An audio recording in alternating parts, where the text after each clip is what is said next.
أثابكم الله فضيلة الشيخ وزادك الله علما وتوفيقا، غفر الله لوالديك ولجميع المسلمين.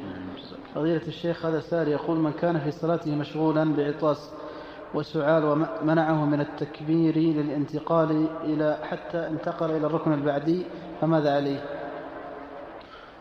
بسم الله، الحمد لله، والصلاة والسلام على خير خلق الله وعلى آله وصحبه ومن والاه. أما بعد، فالذي يمنع من القول أو الفعل لعارض حتى يفوت مكانه يشرع له سجود السهو، لأن العجز في حكم النسيان، وهذا ما يسميه العلماء بأصل العذر.